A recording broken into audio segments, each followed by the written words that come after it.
Praise the Lord. Hallelujah. സ്തോത്രം സ്തോത്രം സ്തോത്രം. കർത്താവിൻ്റെ അതിപരിശുദ്ധമായ തിരുനാമം ഈ അനുഗ്രഹിക്കപ്പെട്ട പ്രഭാതത്തിൽ വാഴ്ത്തപ്പെടുമാറാകട്ടെ. പ്രിയപ്പെട്ട ദൈവമക്കളെ, നമുക്ക് ഒരുമിച്ച് 2020 നവംബർ മാസം 26 വ്യാഴാഴ്ച പ്രഭാതത്തിൽ ഉണർന്ന് കർത്താവിനെ ആരാധിക്കുവാൻ, സ്തുതിക്കുവാൻ സർവശക്തനായ നമ്മുടെ പിതാവ് ഒരുക്കി തന്നിരിക്കുന്ന നല്ല സാവകാശത്തിനായിട്ട് നമുക്ക് നന്ദി നിറഞ്ഞ ഹൃദയത്തോടെ നമ്മൾ കർത്താവിന് സ്തോത്രം ചെയ്യാം, കർത്താവിനെ സ്തുതിക്കാം, കർത്താവിനെ ആരാധിക്കാം. ചേർന്ന് കർത്താവിന് മഹത്വം കൊടുത്താട്ടെ. ഹല്ലേലൂയ. സ്തോത്രം സ്തോത്രം സ്തോത്രം സ്തോത്രം. നിങ്ങളുടെ കരങ്ങളെയൊക്കെ ഒന്ന് ഉയർത്തി കർത്താവിനെ ഒന്ന് മഹത്വപ്പെടുത്തുക. സ്തോത്രം സ്തോത്രം സ്തോത്രം സ്തോത്രം സ്തോത്രം സ്തോത്രം സ്തോത്രം. കഴിഞ്ഞ പകൽ മുഴുവൻ നമ്മുടെ കർത്താവ് നമ്മളെ കാത്തുപരിപാലിച്ചു അല്ലേ? അതിനായിട്ട് കർത്താവിന് സ്തോത്രം പറ. കൈകൾ ഉയർത്തിയിട്ട് പറ, yes Lord, thank you Jesus. സ്തോത്രം സ്തോത്രം സ്തോത്രം സ്തോത്രം. കഴിഞ്ഞ രാത്രി കർത്താവ് നമുക്ക് നല്ല ഉറക്കം തന്നു അല്ലേ? അതിനായിട്ടൊന്ന് സ്തോത്രം പറഞ്ഞേ. സ്തോത്രം പിതാവേ, സ്തോത്രം സ്തോത്രം സ്തോത്രം സ്തോത്രം സ്തോത്രം. ഈ പ്രഭാതത്തിൽ നമ്മളെ ഉണർത്തിയ ദൈവത്തിൻ്റെ കൃപകൾക്കായിട്ട് കരങ്ങൾ ഉയർത്തിയിട്ട് സ്തോത്രം പറ. സ്തോത്രം സ്തോത്രം സ്തോത്രം സ്തോത്രം. നമ്മളെപ്പോലെ കിടന്നുറങ്ങിയ അനേകർ ഈ ലോകത്തിൽ നിന്ന് മാറ്റപ്പെട്ടു പോയി, അനേകർ എഴുന്നേക്കാൻ മേലാതായിപ്പോയി. പക്ഷെ കൃപയാൽ നമുക്ക് സൗഖ്യത്തോടെ സന്തോഷത്തോടെ ഉണർന്ന് കർത്താവിനെ മഹത്വപ്പെടുത്തുവാൻ പിതാവ് നമുക്ക് അവസരം തന്നിരിക്കുക. അതുകൊണ്ട് സന്തോഷമുള്ള ഹൃദയത്തോടെ സ്തോത്രം പറയണം. സ്തോത്രം സ്തോത്രം സ്തോത്രം സ്തോത്രം സ്തോത്രം. ഈ പകൽക്കാലം നമ്മളെ അത്ഭുതകരമായി നടത്തുന്ന നമ്മുടെ കർത്താവിന്, നമ്മളെ ജയകരമായി നടത്തുന്ന നമ്മുടെ കർത്താവിന് ഒരിക്കലൂടെ കാര്യങ്ങൾ ഉയർത്തി സ്തോത്രം പറഞ്ഞാട്ടെ. ഹല്ലേലൂയ. സ്തോത്രം സ്തോത്രം സ്തോത്രം സ്തോത്രം. സങ്കീർത്തനക്കാരൻ ഇങ്ങനെ പറയുന്നത്, 103 സങ്കീർത്തനങ്ങളുടെ ആരംഭ 4 വാക്യങ്ങളിൽ സങ്കീർത്തനക്കാരൻ ഇങ്ങനെ എഴുതി വച്ചിരിക്കുന്നു: എൻ മനമേ യഹോവയെ വാഴ്ത്തുക. സങ്കീർത്തനക്കാരൻ്റെ ഹൃദയത്തോട് പറയുക, നീ എന്ത് ചെയ്യണം? കർത്താവിനെ വാഴ്ത്തണം. ആമേൻ. എൻ്റെ സർവാന്തരംഗവുമേ കർത്താവിൻ്റെ വിശുദ്ധ നാമത്തെ വാഴ്ത്തുക. എന്നിട്ട് പറയുക, എൻ്റെ സർവ്വ അന്തരംഗവുമേ, എൻ്റെ ഉള്ളമേ പൂർണ്ണമായിട്ട് യേശുവിൻ്റെ നാമത്തെ ഉയർത്തുവാൻ, കർത്താവിനെ സ്തുതിക്കുവാൻ പറയുക. ഇന്ന് പ്രഭാതി നമുക്ക് നമ്മളോട് തന്നെ നെഞ്ചത്തോട്ട് കൈവച്ചിട്ട് പറയുക, എൻ മനമേ നീ യഹോവയെ വാഴ്ത്ത്, എൻ്റെ സർവ്വ അന്തരംഗവുമേ അവൻ്റെ വിശുദ്ധ നാമത്തെ വാഴ്ത്തുക. അടുത്ത് പറയുക, എൻ മനമേ യഹോവയെ വാഴ്ത്ത്. എന്നിട്ട് വീണ്ടും പറയുക, എൻ മനമേ നീ യഹോവയെ വാഴ്ത്ത്. കർത്താവിൻ്റെ ഉപകാരങ്ങളൊന്നും മറക്കരുത്. നമ്മുടെ ജീവിതത്തിൽ കർത്താവ് ചെയ്ത നന്മകളെ ഓർക്കണം. അത് മറക്കുമ്പോഴാണ് സ്തുതിക്കാൻ പറ്റാത്തത്. പ്രിയപ്പെട്ടവരെ, ഇന്ന് പകൽക്കാലം ഞാൻ നിങ്ങൾക്കൊരു സൂത്രവാക്യം പറഞ്ഞുതരാം. ഇടയ്ക്കിരുന്നിട്ട് കർത്താവ് ചെയ്ത നന്മകളെ ഇങ്ങനെ പുറകോട്ടൊന്ന് റിവൈൻഡ് ചെയ്ത് നോക്കണം. നിങ്ങളുടെ ജീവിതം, നിങ്ങളുടെ പൈതൽ പ്രായം മുതൽ ഇന്നുവരെ പോറ്റിയ ദൈവത്തിൻ്റെ സ്നേഹം ഒന്ന് ഓർക്കണം. എന്നിട്ട് അങ്ങോട്ടിരുന്ന് അങ്ങ് കരയണം. കാരണം കർത്താവ് ചെയ്തത് ഓർത്താൽ കരച്ചിൽ വരും. പ്രിയപ്പെട്ടവരെ, നമ്മൾ പ്രതീക്ഷിച്ചതിനപ്പുറത്ത്, നമ്മൾ ആശിച്ചതിനപ്പുറത്ത്, നമ്മൾ ചിന്തിച്ചതിനപ്പുറത്ത് ശ്രേഷ്ഠമായി, മേത്തരമായി നമ്മളെ കർത്താവ് നടത്തിയത് ഓർക്കുമ്പോൾ നമുക്ക് സ്തോത്രം പറയാതിരിക്കാൻ പറ്റത്തില്ല, മൗനമായിരിക്കാൻ പറ്റത്തില്ല. നമുക്ക് കരയാതിരിക്കാൻ പറ്റത്തില്ല. പലരും എന്തുകൊണ്ട് ആരാധനയ്ക്ക് വന്നിട്ട് കണ്ണും പൂട്ടി വായും പൂട്ടിയിരിക്കുന്നറിയാമോ? അവർ ചിന്തിക്കുന്നില്ല കർത്താവ് നടത്തിയത്. നമുക്ക് നന്ദിയുള്ള ഹൃദയം വേണം. ദൈവം നമ്മളെ നടത്തിയത് നമ്മൾ ഓർക്കണം. എന്നിട്ട് സ്തോത്രം പറയണം. എന്നിട്ട് വീണ്ടും സങ്കീർത്തനക്കാരൻ പറയാം, ആമേൻ, കർത്താവ് നിന്റെ അകൃത്യമൊക്കെയും മോചിക്കുന്നു, നിന്റെ സകല രോഗങ്ങളെയും സൗഖ്യമാക്കുന്നു. കണ്ടോ, 2 പ്രധാനപ്പെട്ട കാര്യങ്ങൾ. ഒന്ന്, അകൃത്യങ്ങൾ മോചിക്കപ്പെട്ടു. 2, രോഗങ്ങൾ സൗഖ്യമായി. വീണ്ടും പറയാ, ആ കർത്താവ് നിന്റെ ജീവനെ നാശത്തിൽ നിന്ന് വീണ്ടെടുക്കുന്നു. ആമേൻ. നിത്യനരകത്തിൽ നിന്ന് കർത്താവ് നമ്മളെ വീണ്ടെടുത്തു. കർത്താവിൻ്റെ ദയയും കരുണയും ആ കർത്താവ് നമ്മളെ അണിയിക്കുന്നു. 5-ാം ഭാഗം പറയുക, നമ്മുടെ യൗവനം കഴുകനെ പോലെ പുതുകി വരത്തക്കവണ്ണം നമ്മുടെ വായ്ക്ക് അവൻ നന്മ കൊണ്ട് തൃപ്തി വരുന്നു. പ്രിയപ്പെട്ടവരെ, ഇത്രയും കാര്യങ്ങളൊന്ന് ഓർത്ത് നോക്കി. ഇനി താഴോട്ട് വരുമ്പോൾ പറയുന്നുണ്ട്, അപ്പന് മക്കളോട് കരുണ തോന്നുന്നത് പോലെ യഹോവയ്ക്ക് തൻ്റെ ഭക്തന്മാരോട് കരുണ തോന്നുന്നു. ഈ കർത്താവിനെയല്ലേ നമ്മൾ ആരാധിക്കുന്നത്? അതുകൊണ്ട് കണ്ണുകളൊക്കെ അടച്ച് അല്പസമയം കൂടി കർത്താവ് ചെയ്ത നന്മകളെയൊക്കെ ഒന്ന് ഓർത്തിട്ട്, കർത്താവ് നടത്തിയ വിധങ്ങളെയൊക്കെ ഒന്ന് ഓർത്തിട്ട്, കർത്താവ് സൂക്ഷിച്ച വിധങ്ങളെയൊക്കെ ഒന്ന് ഓർത്തിട്ട്, എത്ര സ്തുതിച്ചാലും മതി വരാത്ത നമ്മളെ നടത്തി ഓർക്കുമ്പോൾ സ്തോത്രം പറയാതിരിക്കാൻ പറ്റുമോ? ഇല്ല. സന്തോഷത്തോടെ കർത്താവ് ചെയ്ത നന്മകൾക്കായിട്ട് സ്തോത്രം പറഞ്ഞാട്ട്. ഹല്ലേലൂയ, നന്ദി പിതാവേ, ഹല്ലേലൂയ, നന്ദി പിതാവേ, ഹല്ലേലൂയ, നന്ദി പിതാവേ, താങ്ക് യു ജീസസ്. പാട്ടുകാരൻ പറഞ്ഞു, ഓർക്കും തോറും സ്നേഹം എന്നിൽ വർദ്ധിക്കുന്നതെന്ന് പറയണം. കാരണം കർത്താവ് ചെയ്ത നന്മകളെ ഓർക്കും തോറും കർത്താവിനോടുള്ള സ്നേഹം നമ്മുടെ ജീവിതത്തിൽ വർദ്ധിച്ചു വരണം. കേട്ടോ, നമ്മൾ പ്രാർത്ഥിക്കാൻ പോകും. എല്ലാവരും ചേർന്ന് വേണം പ്രാർത്ഥിക്കാൻ. കർത്താവിനെ ഒന്നുകൂടൊന്ന് സ്തുതിച്ച് എന്നിട്ട് നമുക്ക് ഒരുമിച്ച് പ്രാർത്ഥിക്കാം. കണ്ണുകൾ അടച്ചു പിടിച്ച് ഏക മനസ്സോടെ, ഒരു മനസ്സോടെ നമ്മൾ പ്രാർത്ഥിക്കുന്നത്. അങ്ങനെയെങ്കിലേ പ്രാർത്ഥന കേൾക്കത്തുള്ളൂ. നിങ്ങൾ പ്രാർത്ഥിക്കുമ്പോൾ അതും ഇതും ചിന്തിച്ച് നിൽക്കരുത്. ശ്രദ്ധാപൂർവം പ്രാർത്ഥിച്ചാട്ട്.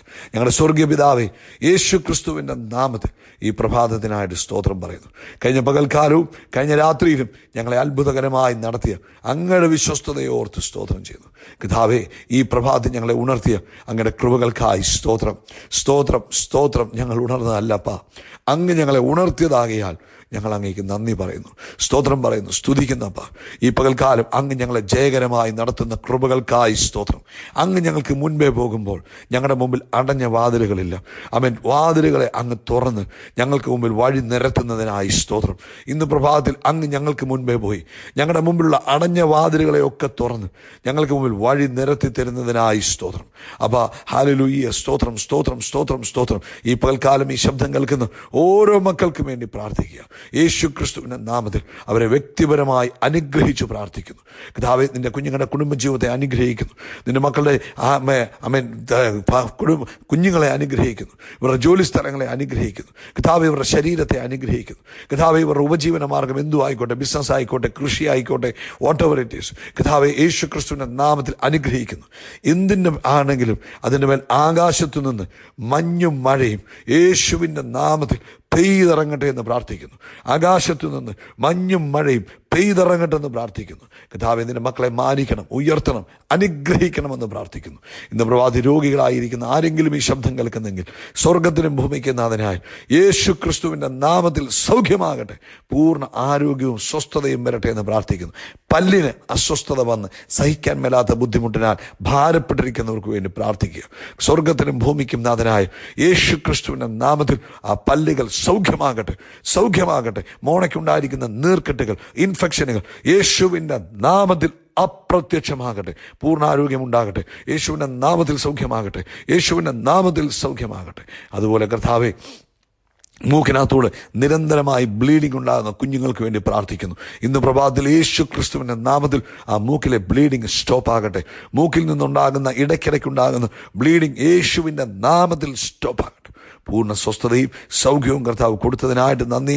കർത്താവ് ചെയ്യുന്ന അത്ഭുതങ്ങൾക്കായിട്ട് സ്തോത്രം. തിരുനാമം മഹത്വപ്പെടുവാൻ ഇടവരട്ടെ എന്ന് പ്രാർത്ഥിക്കുന്നു. പ്രത്യേകിച്ച് കർത്താവേ, ഈ പ്രഭാതത്തിൽ ഞങ്ങൾ ഒരിക്കലൂടെ അങ്ങേ ആരാധിക്കുന്നു, ഒരിക്കലൂടെ ഞങ്ങൾ അങ്ങേ സ്തുതിക്കുന്നു, അങ്ങേക്ക് മഹത്വം കരയേറ്റുന്നു. കർത്താവേ, ഇന്ന് പ്രഭാതത്തിൽ ഹല്ലേലൂയ, ജോലി, സാമ്പത്തിക ബുദ്ധിമുട്ടുകളെ, ബിസിനസ്സിലെ തകർച്ചകളൊക്കെ നേരിട്ടിരിക്കുന്നവർക്ക് വേണ്ടി പ്രാർത്ഥിക്കുന്നു. കർത്താവ് വിടുവിക്കണം. കൊറോണയാൽ ഭാരപ്പെടുന്നവർക്ക് വേണ്ടി ഞങ്ങൾ പ്രാർത്ഥിക്കുന്നു. കർത്താവേ, അങ്ങ് മതിയായ ദൈവമാണല്ലോ, പൂർണ്ണ സൗഖ്യം കൊടുക്കണമേ. ദേശങ്ങളെ കർത്താവ് ദിവസങ്ങളിൽ വിടുവിക്കണമേ. യേശുവിൻ്റെ നാമത്തിൽ ദേശങ്ങൾ വിടുവിക്കപ്പെടട്ടെ എന്ന് പ്രാർത്ഥിക്കുന്നു. പ്രാർത്ഥന കേട്ട കൃപകൾക്ക് നന്ദി. ഒരിക്കലൂടെ ഈ ജനത്തെ അനുഗ്രഹിച്ച് പ്രാർത്ഥിക്കുന്നു. യേശു ക്രിസ്തുവിൻ നാമത്തിൽ തന്നെ. ആമേൻ, ആമേൻ, ആമേൻ. കർത്താവ് നിങ്ങളെ ധാരാളമായിട്ട് അനുഗ്രഹിക്കട്ടെ. കർത്താവിൻ്റെ കൃപയും സമാധാനവും നിങ്ങളുടെ ജീവിതത്തിൽ വർദ്ധിച്ചു പെരുമാറാകട്ടെ എന്ന് പ്രാർത്ഥിക്കുന്നു. നാളെ നമുക്ക് സഭായോഗമുള്ള ദിവസമാണ്. രാവിലെ ഇന്ത്യൻ സമയം നമ്മുടെ 8:30-നും 8:45-നും ഇടയിൽ നമ്മൾ മീറ്റിംഗ് ആരംഭിക്കും. ആമേൻ. നിങ്ങൾ എവിടെയാണെങ്കിലും നിങ്ങൾക്കതിൽ പങ്കാളികളാകുവാനുള്ള അവസരമുണ്ട്. ഇന്ത്യൻ സമയം 8:30-നും 8:45-നും ഇടയിലാണ്. 1.5 മണിക്കൂർ മാത്രമാണ് മീറ്റിംഗ് ഉള്ളത്. ആമേൻ. കഴിയുമെങ്കിൽ പങ്കെടുത്താൽ അത് നിങ്ങളുടെ ജീവിതത്തിൽ അനുഗ്രഹമായിരിക്കും.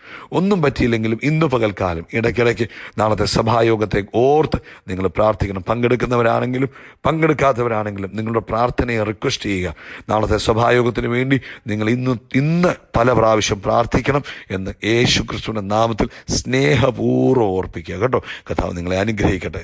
നമുക്ക് ദൈവവചനത്തിലേക്ക് പോകാം. കർത്താവിൻ്റെ വചനം മാറ്റമില്ലാത്ത വചനമാണല്ലോ, അത് നമുക്ക് ശ്രദ്ധയോടെ കേൾക്കാം. ഇന്നലെ നമ്മൾ കേട്ടത് വിശ്വാസത്തോടെ മുന്നേറുക എന്നുള്ളത്. ഇന്ന് കേട്ടാട്ടെ, അപ്പോസ്തല പ്രവൃത്തികൾ 24-ാം അധ്യായം അതിൻ്റെ 16-ാമത്തെ വാക്യം, book of Acts chapter number 24 verse 16. ആമേൻ. അതുകൊണ്ട് എനിക്ക് ദൈവത്തോടും മനുഷ്യരോടും കുറ്റമില്ലാത്ത മനസാക്ഷി എല്ലായ്പ്പോഴും ഉണ്ടായിരിക്കാൻ ഞാൻ ശ്രമിക്കുന്നു. പൗലോസ് അപ്പോസ്തലൻ ഇവിടെ പറയുന്നത് തൻ്റെ ജീവിതത്തിലെ ചില പ്രവൃത്തികളെക്കുറിച്ചാണ്. താൻ നിരന്തരം ശ്രമിച്ചുകൊണ്ടിരിക്കുന്ന ഒരു കാര്യമാണ്. 2 കാര്യം. അതായത് താൻ അതിനുവേണ്ടി ആഗ്രഹിക്കുന്നു, താൻ അതിനുവേണ്ടി പ്രവർത്തിക്കുന്നു, താൻ അതിനുവേണ്ടി പ്രാർത്ഥിക്കുന്നു, താൻ അത് ആഗ്രഹിച്ച് ചെയ്യുക. എന്താ? അതുകൊണ്ട് എനിക്ക് ദൈവത്തോടും മനുഷ്യരോടും, 2 കൂട്ടരോട്. ആരോടൊക്കെ? 1 കർത്താവിനോട്, 2 മനുഷ്യരോട്. കുറ്റമില്ലാത്ത മനസാക്ഷി എല്ലായ്പ്പോഴും, വല്ലപ്പോഴുമല്ല, എല്ലായ്പ്പോഴും ഉണ്ടായിരിക്കാൻ ഞാൻ ശ്രമിക്കുന്നു. അപ്പം പ്രിയപ്പെട്ടവരെ, ഇത് അദ്ദേഹത്തിൻ്റെ ലൈഫിൽ അദ്ദേഹം പ്രാക്ടീസ് ചെയ്തൊരു കാര്യമാണ്. നമുക്ക് മുൻപേ പോയ നമ്മുടെ അപ്പോസ്തലനാണ് പൗലോസ് അപ്പോസ്തലൻ. പൗലോസ് അപ്പോസ്തലൻ്റെ ജീവിതത്തിൽ അദ്ദേഹം ആഗ്രഹിച്ച കാര്യമാണ് മനുഷ്യരോടും ദൈവത്തോടും ഒരുപോലെ നല്ല മനസാക്ഷി സൂക്ഷിക്കണമെന്ന്. ഇന്ന് പ്രഭാതത്തിൽ ഈ സന്ദേശം കേൾക്കുന്ന എൻ്റെയും നിങ്ങളുടെയും ആഗ്രഹവും ഇത് തന്നെയായിരിക്കണം. നമുക്ക് മനുഷ്യരോടും നല്ല മനസാക്ഷി വേണം, ദൈവത്തോടും നല്ല മനസാക്ഷി വേണം. 23-ാം അധ്യായം, അതായത് അപ്പോസ്തല പ്രവൃത്തി 23-ാം അധ്യായത്തിൻ്റെ 1-ാം വാക്യത്തിൽ പൗലോസ് അപ്പോസ്തലൻ പറഞ്ഞു, പൗലോസ് ന്യായാധിപത സംഘത്തെ ഉറ്റുനോക്കി, സഹോദരന്മാരെ, ഞാൻ ഇന്നേ ദിവസത്തോളം ഈ ദിവസം വരെ കേവലം നല്ല മനസാക്ഷിയോടുകൂടെ ദൈവത്തിൻ്റെ മുമ്പാകെ നടന്നിരിക്കുന്നു എന്ന് പറഞ്ഞു. പ്രിയപ്പെട്ടവരെ, നമുക്കറിയാം അവിടെ ചില ആചാരങ്ങളെയും അനുഷ്ഠാനങ്ങളെക്കുറിച്ചും ഒക്കെയുള്ള തർക്കസംഗതികൾ ഉണ്ടായപ്പോഴാണ് ദൈവം നിന്ന ചെയ്യുന്ന ആളാണെന്നും യേശുക്രിസ്തു എന്ന് പറയുന്ന ആൾ ജീവിക്കുന്നു എന്ന് പറയുന്നു എന്നൊക്കെ ഇങ്ങനെ പല തർക്കസംഗതികൾ അവിടെ ഉണ്ടാകുമ്പോഴാണ് അപ്പോസ്തലൻ പറഞ്ഞു, നിങ്ങൾ ഇങ്ങോട്ട് നോക്കി, ഞാൻ ഈ ഭൂമിയിൽ ജീവിക്കുന്നത് നിങ്ങൾ കാണുന്നുണ്ട്. ഞാൻ ഇന്ന് വരെ ദൈവത്തോടും മനുഷ്യരോടും നല്ല മനസാക്ഷി സൂക്ഷിക്കുവാൻ ആഗ്രഹിക്കുന്നത്. എന്താണെന്നറിയാമോ? ഈ രണ്ട് കൂട്ടർക്കും ബുദ്ധിമുട്ടില്ലാത്ത രീതിയിലാണ് ഞാൻ ജീവിക്കുന്നത്. എൻ്റെ കർത്താവിന് വേദനയില്ലാത്ത രീതിയിൽ, കർത്താവ് പറഞ്ഞ വചനങ്ങളെ അനുസരിച്ച്, കർത്താവിൻ്റെ കൽപ്പനകളും പ്രമാണങ്ങളും എന്തൊക്കെയാണോ, അല്ലെങ്കിൽ കർത്താവിൻ്റെ ഇഷ്ടം എന്താണോ അതനുസരിച്ചാണ് ഞാൻ ജീവിക്കുന്നത്. അതിന് വിഘ്നം വരുന്നില്ല. ചിലർ പറയും ഞാൻ ദൈവത്തെ അനുസരിച്ചാണ് ജീവിക്കുന്നത്. പക്ഷേ അത് മനുഷ്യർക്ക് ഇടർച്ച വരുത്തുന്ന രീതിയിലാകുകയും ആകരുത്, മനുഷ്യർക്ക് ബുദ്ധിമുട്ടുണ്ടാകുന്ന രീതിയിലാകരുത്. അപ്പോൾ അതാ പറഞ്ഞ ദൈവത്തോടും മനുഷ്യരോടും നല്ല മനസാക്ഷി. ഇപ്പം അപ്പോസ്തലൻ കൊരിന്ത്യർ സഭയിലാണെന്ന് തോന്നുന്നു പറഞ്ഞിട്ടുണ്ടല്ലോ, നിങ്ങൾ ഭക്ഷണം കഴിക്കുന്നത് അല്ലെങ്കിൽ നിങ്ങൾ ഭക്ഷണം കഴിക്കാതിരിക്കുന്നത് മറ്റൊരാൾക്ക് വിഷമം ഉണ്ടാകാനോ മറ്റൊരാൾക്ക് ഇടർച്ച വരുവാനോ അവർ വിശ്വാസത്തിൽ നിന്ന് താഴെ പോകാനോ ഇടവരരുത്. എന്ന് വെച്ചാൽ നമ്മുടെ ഭക്ഷണം പോലും, നമ്മൾ കഴിക്കുന്ന ആഹാര രീതികൾ പോലും മനുഷ്യർക്കും അവർക്ക് ദൈവത്തോട് അടുക്കുവാനുള്ള പ്രേരണ കൊടുക്കുന്ന രീതിയിലായിരിക്കണം. അപ്പം ഒരാളുടെയും അവരുടെ ആചാരങ്ങളെയോ അനുഷ്ഠാനങ്ങളെയോ വ്രണപ്പെടുത്തുന്ന ചിന്ത ഒരു ദൈവ പൈതലിനുണ്ടാകാൻ പാടില്ല. നമ്മളെ ദൈവം വിളിച്ചത് ആരുടെയും കുറ്റങ്ങൾ പറയാനും ആരുടെയും കുറവുകൾ പറയാനും നിങ്ങൾ മോശക്കാരാണെന്ന് പറയാനും അല്ല ദൈവം നമ്മളെ വിളിച്ചത്. ദൈവം നമ്മളെ വിളിച്ചത് ക്രിസ്തു എങ്ങനെ ജീവിക്കുന്നു എന്ന്, നമ്മളിലൂടെ ജീവിക്കുന്നു എന്ന് വെളിപ്പെടുത്തി കാണിക്കാനാണ് വിളിച്ചത്. അപ്പോൾ ഒരാളുടെ ആചാരത്തെയോ ഒരാളുടെ അനുഷ്ഠാനത്തെയോ ഒരാളുടെ രീതികളെയോ അല്ലെങ്കിൽ ഏതെങ്കിലും ശീലങ്ങളെയോ ഒന്നും കുറ്റം പറയാൻ വേണ്ടി അല്ല ദൈവം നമ്മളെ വിളിച്ചത്. ദൈവം നമ്മളെ വിളിച്ചത്, നമ്മൾ മനുഷ്യരോട് മനസാക്ഷി കാണിക്കും, ദൈവത്തോട് കാണിക്കത്തില്ല. ചിലരാണ് ദൈവത്തോട് നല്ല മനസാക്ഷിയായിരിക്കും, അല്ലെങ്കിൽ നല്ല മനസാക്ഷി എന്ന് പറഞ്ഞാൽ ദൈവവുമായിട്ട് നല്ല ആ ഒരു സ്നേഹബന്ധം, മനുഷ്യരോടും ആ നല്ല ആ സ്നേഹബന്ധം. മനുഷ്യർക്ക് ബുദ്ധിമുട്ടില്ലാത്ത രീതിയിൽ, ദൈവത്തിന് ഭാരമില്ലാത്ത രീതിയിൽ, അല്ലെങ്കിൽ കർത്താവിനെ വേദനിപ്പിക്കാത്ത രീതിയിലുള്ള ജീവിതമായിരിക്കണം നമ്മുടെ ജീവിതം. റോമാലേഖനം 14-ാം അധ്യായത്തിൽ പൗലോസ് അപ്പോസ്തലൻ പറയുന്നൊരു ഭാഗമുണ്ട് 18-ൽ, അതിൽ ക്രിസ്തുവിനെ സേവിക്കുന്നവൻ ദൈവത്തെ പ്രസാദിപ്പിക്കുന്നവനും മനുഷ്യർക്ക് കൊള്ളാകുന്നവനും തന്നെ. കണ്ടോ, ക്രിസ്തുവിനെ സ്നേഹിക്കുന്നവൻ അല്ലെങ്കിൽ സേവിക്കുന്നവൻ എങ്ങനെ ആയിരിക്കണം? ദൈവത്തെ പ്രസാദിപ്പിക്കുന്നവനായിരിക്കണം. അവൻ മനുഷ്യനും പ്രയോജനമുള്ളവനായിരിക്കണം. കണ്ടോ, ചിലരുടെ ഭയങ്കര സേവയാണ് ദൈവത്തെ, പക്ഷേ മനുഷ്യരെ ആ ഒരു ഗുണവുമില്ല. അങ്ങനെയല്ല. ദൈവത്തെ സ്നേഹിക്കുന്നവൻ അല്ലെങ്കിൽ കർത്താവിനെ സേവിക്കുന്നവൻ ദൈവത്തെ പ്രസാദിപ്പിക്കുന്നവനും മനുഷ്യർക്ക് കൊള്ളാകുന്നവനും തന്നെ. ഇത് മനസ്സിലായോ? ചിലരെ കണ്ടിട്ടില്ലേ, ഭയങ്കര വിശുദ്ധിയാണ്, ഭയങ്കര ആരാധനയാണ്, ഭയങ്കര ദൈവവുമായിട്ട് ഭയങ്കര ബന്ധം, മനുഷ്യരോട് മിണ്ടത്തില്ല, മനുഷ്യർക്കൊരു സഹായം ചെയ്യത്തില്ല, ഒരുത്തൻ വീണ് കിടന്നാൽ എഴുന്നേൽപ്പിക്കത്തില്ല, ഒരുത്തൻ 1 രൂപ കൊടുക്കത്തില്ല, ഒരുത്തനെ ഒന്ന് ആശുപത്രി പോയി കാണത്തില്ല, ഒരു ഗുണവും ചെയ്യത്തില്ല. പക്ഷേ ദൈവാത്മാവ് അങ്ങനെയല്ല നമ്മളെ പഠിപ്പിക്കുന്നത്. അവൻ ക്രിസ്തുവിനെ സേവിക്കുന്നവൻ ദൈവത്തെ പ്രസാദിപ്പിക്കുകയും വേണം, മനുഷ്യർക്ക് പ്രയോജനമുള്ളവനായിരിക്കണം, മനുഷ്യരാലും അംഗീകരിക്കപ്പെട്ടവനായിരിക്കണം. അടുത്ത ഘട്ടം, ആകയാൽ നിന്ന് സമാധാനത്തിനും അന്യോന്യം ആത്മീക വർധനയ്ക്ക് ഉള്ളതിനും ശ്രമിച്ചു കൊടുക്കുക. അപ്പം നമ്മുടെ ഓരോ പ്രവൃത്തിയും മറ്റൊരാളുടെ ആത്മീകത്തെ തകർത്ത് കളയാനല്ല, മറ്റുള്ളവരുടെ ആത്മീക വർധനവയ്ക്ക് ഉതകുന്നതായിരിക്കണം. ഇനിയും അടുത്ത വാക്യം കണ്ടോ, ഭക്ഷണം നിമിത്തം ദൈവനിർമ്മാണത്തെ അഴിക്കരുത്, എല്ലാം ശുദ്ധം തന്നെ, എങ്കിലും ഇടർച്ച വരുത്തുമാറ് തിന്നുന്ന മനുഷ്യന് അത് ദോഷമത്രേ. അപ്പം അവിടെ കാര്യം പിടികിട്ടില്ലേ? അപ്പം നിങ്ങളത് കഴിക്കുന്നോ, ഞാനിത് കഴിക്കാറില്ല, നിങ്ങൾ ഉപവസിക്കുന്നോ, ഞാൻ ഉപവസിക്കുന്നുണ്ട്, നിങ്ങൾ എന്നാ ഉപവസിക്കാത്തത്, ഉപവസിക്കണം നിങ്ങൾ, അല്ലെങ്കിൽ ഞാൻ ഒരു ദിവസം ഉപവസിക്കുന്നതുകൊണ്ട് മറ്റേ പുള്ളി ഉപവസിക്കുന്ന നിർബന്ധമൊന്നുമില്ലല്ലോ. ആമേൻ. അപ്പം ഞാൻ ഭക്ഷണ നിമിത്തം ദൈവിക നിർമ്മാണത്തെ അഴിക്കരുത്, എല്ലാം ശുദ്ധം തന്നെ, എങ്കിലും ഇടർച്ച വരുത്തുമാറ് തിന്നുന്ന മനുഷ്യന് അത് ദോഷമത്രേ. പൗലോസ് അപ്പോസ്തലൻ പറയുന്നുണ്ടല്ലോ, നിങ്ങൾ വിഗ്രഹാർപ്പിതമെന്ന് അറിഞ്ഞിട്ട് അത് കഴിക്കുമ്പോൾ ഈ പാവപ്പെട്ട വിശ്വാസി എന്ന് ഉദ്ദേശിച്ച കാശില്ലാത്ത വിശ്വാസിയല്ല, പുതിയ വിശ്വാസി.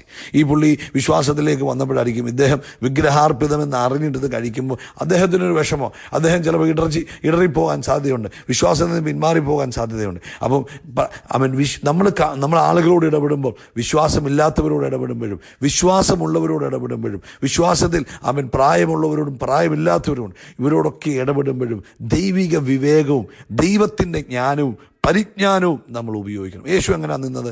പൗലോസ് അപ്പോസ്തലൻ എങ്ങനെയായി കാണിക്കുന്നത്? അവർ പൗലോസ് അപ്പോസ്തലൻ എഫെസോസിൽ ചെന്നപ്പോൾ അവരുടെ അവിടുത്തെ ആചാരങ്ങളെ ഒന്നും ഡയറക്റ്റ് ഖണ്ഡിച്ച് പറയുകയല്ല ചെയ്തത്.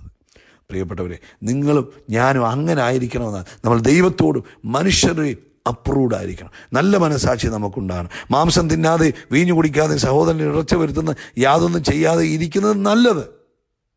കണ്ടോ? അപ്പോൾ ഇവിടെ പറയുക, മറ്റുള്ളവർക്ക് നമ്മുടെ ഒരു പ്രവൃത്തികളും നമ്മൾ ദൈവത്തിന് ഇടർച്ച വരുത്തരുതെന്ന് പറയുന്നത് പോലെ തന്നെ മനുഷ്യർക്കും ഇടർച്ച വരുത്തുന്ന, അല്ലെങ്കിൽ അവരുടെ വിശ്വാസത്തെ ക്ഷീണിപ്പിക്കുന്ന, അല്ലെ അവരുടെ മനസ്സിനെ വിഷമിപ്പിക്കുന്ന യാതൊരു പ്രവൃത്തിക്കും ഒരു ദൈവവൈതൽ പോകാൻ പാടില്ല. അതാണ് പൗലോസ് അപ്പോസ്തലൻ പറഞ്ഞ്, ദൈവത്തോടും മനുഷ്യരോടും നല്ല മനസ്സാക്ഷി. ദൈവത്തോടും മനുഷ്യരോടും നല്ല മനസ്സാക്ഷി. ഇന്ന് പൽക്കാലം നമ്മളും ചിന്തിക്കണം. നമ്മൾ ഓഫീസിൽ പോയി ഭയങ്കര സൂപ്പർ സ്പിരിച്വലായിട്ട് ആരോടും മിണ്ടാതെ ആർക്കും ഒരു ഗുണവും ചെയ്യാതെ നടക്കുകയാണെങ്കിൽ അവർക്കൊരിക്കലും എന്നിലൂടെ നിങ്ങളിലൂടെ യേശുവിനെ കാണാൻ കഴിയത്തില്ല. നമ്മുടെ അയൽവാസിക്ക് ഒരു ഗുണവും ചെയ്യത്തില്ല. അയൽവാസിക്ക് ദ്രോഹം ചെയ്യുക, എന്നിട്ട് ഹല്ലേലൂയ ഹല്ലേലൂയ ഹല്ലേലൂയ പറയുകയാണെങ്കിൽ അയൽവാസി നമ്മളിലൂടെ ദൈവത്തെ നിന്ദിക്കുക ചെയ്യുന്നത്. സ്തോത്രം. പ്രിയപ്പെട്ടവരെ, അങ്ങനെ ആകരുത്. നമ്മൾ ദൈവത്തിനും മനുഷ്യർക്കും കൊള്ളാകുന്നവരായിരിക്കണം. അതിലെ പറഞ്ഞ ക്രിസ്തുവിനെ സേവിക്കുന്നവൻ ദൈവത്തെ പ്രസാദിപ്പിക്കുന്നവനും മനുഷ്യർക്ക് കൊള്ളാകുന്നവനും തന്നെ. ഈ ഒരു ക്വാളിറ്റി ഉള്ളവനാ ആര്? ദൈവത്തെ സേവിക്കുന്നവൻ. ഹല്ലേലൂയ. അതുകൊണ്ട് പ്രിയപ്പെട്ട ദൈവമക്കളെ, ഇന്ന് പകൽക്കാലം നമുക്കൊരു തീരുമാനമെടുക്കണം.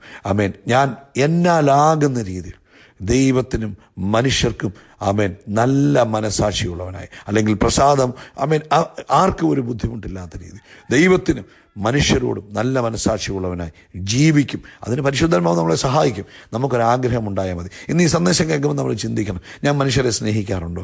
ദൈവം ലോകത്തെ സ്നേഹിച്ചിട്ടാണ് തൻ്റെ പുത്രനെ തന്നത്.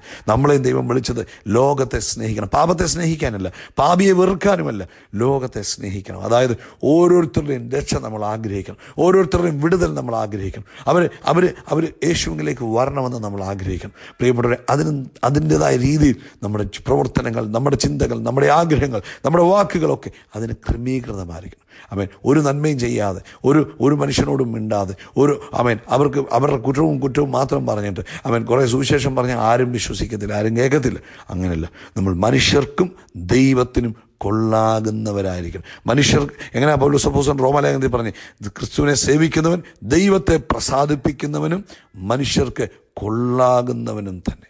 ഇന്ന് പകൽക്കാലം അങ്ങനായി തീരുവാൻ പരിശുദ്ധാത്മാവ് നമ്മളെ സഹായിക്കട്ടെ. നിങ്ങളുടെ സ്ഥാപനത്തിൽ, നിങ്ങൾ ജോലി ചെയ്യുന്നിടത്ത്, നിങ്ങളുടെ ദേശത്ത്, നിങ്ങളുടെ അയൽവാസികളുടെ ഇടയിൽ, നിങ്ങൾ എവിടെയൊക്കെ പ്രവർത്തിക്കുന്നു അവിടെയൊക്കെ ദൈവത്തിന് പ്രസാദകരമായും മനുഷ്യർക്ക് കൊള്ളാകുന്നവരായും ജീവിക്കുക. കേട്ടോ? കർത്താവ് നിങ്ങളെ അനുഗ്രഹിക്കട്ടെ. We are shining by the power of Holy Spirit. God bless U.